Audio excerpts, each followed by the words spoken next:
Vicky express में आपका स्वागत है। आज की कहानी है विक्रम बेताल की 24वीं कहानी, रिश्ता क्या हुआ। विक्रम और बेताल, रिश्ता क्या हुआ। बेताल 25वीं 24वीं कहानी।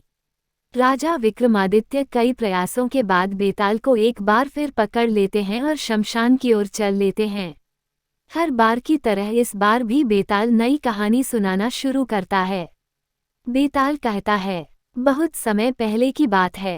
एक राज्य पर मांडलिक नामक का राजा का शासन था। उसकी एक सुंदर पत्नी और लड़की थी। राजा की पत्नी का नाम चंद्रवती और बेटी का नाम लावण्यवती था। जब लावण्यवती बड़ी हुई और उसके विवाह का समय हुआ तो राजा मांडलिक के करीबियों ने चुपके से उसका राज्य हड़प लिया और राजा को उसके परिवार के साथ राज्य से बाहर कर दिया। राजा अपनी पत्नी और बेटी के साथ मालव देश की ओर चल दिया, जो उसकी पत्नी चंद्रवती के पिता का राज्य था। चलते चलते जब रात हो चली तो उन्होंने वन में ही रात गुजारने का फैसला किया।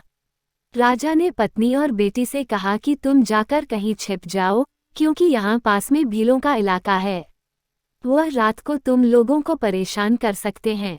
राजा की बात पर पत्नी चंद्रवती और बेटी लावण्यवती वन में जाकर छिप जाती हैं। उसी समय भील राजा पर हमला कर देते हैं।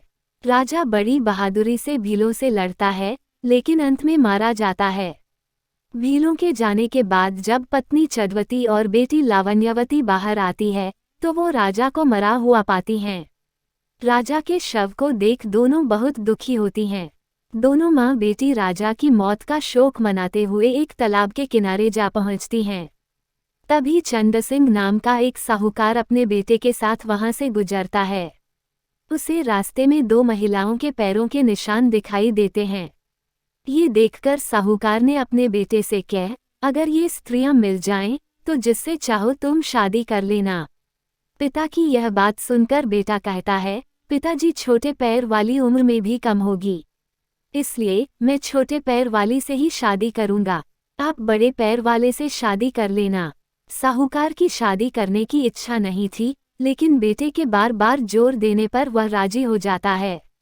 वो दोनों उत्सुकता से उन पैरों के निशान वाली महिलाओं को ढूंढने में जुट जाते हैं। दोनों जब स्त्रियों को ढूंढते ढूंढते तालाब के पास पहुंचते हैं तो उन्हें वो सुंदर स्त्रियां दिखाई देती हैं।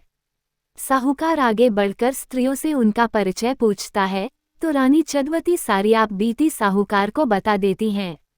रानी की कहानी सुनकर साहूकार दोनों स्त्रियों को सहारा देने के लिए अपने घर ले आता है।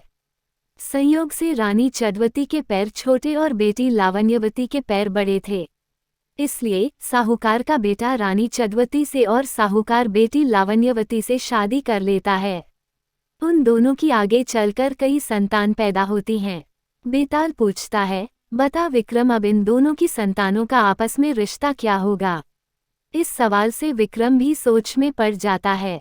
लाख सोचने के बाद भी उसे सही जवाब नहीं सूझता, इसलिए वो चुपचाप आगे बढ़ता रहता है। ये देखकर बेताल कहता है, राजन, अगर तुम्हें इसका जवाब नहीं पता तो परेशान होने की जरूरत नहीं है।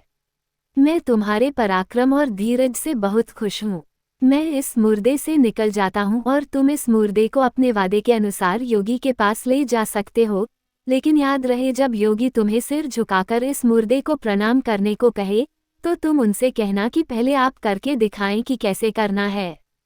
जब योगी सिर झुकाएं तो तभी अपनी तलवार से उसका सिर काट लेना। उसका सिर काटकर तुम पूरी पृथ्वी के चक्रवर्ती सम्राट बन जाओगे। वहीं अगर तुमने उसका सिर नहीं काटा तो योगी तुम्हारी बलि दे देगा और सिद्धि प्राप्त कर लेगा। इतना कहते ही बेताल ने मुर्दे का शरीर छोड़ दिया और राजा विक्रम मुर्दे का शरीर लेकर योगी के पास पहुंच जाते हैं। इसी प्रकार रिश्ता क्या हुआ विक्रम और बेताल की एक अद्भुत कथा समाप्त होती है। कहानी से सीख, बिना तथ्य को जाने किसी भी फैसले को नहीं लेना चाहिए, इससे आगे चलकर परेशानी हो सकती है। सुनने के लिए धन्यवाद। मेरा चैनल सब्सक्राइब करें, लाइक और शेयर भी करें। धन्यवाद।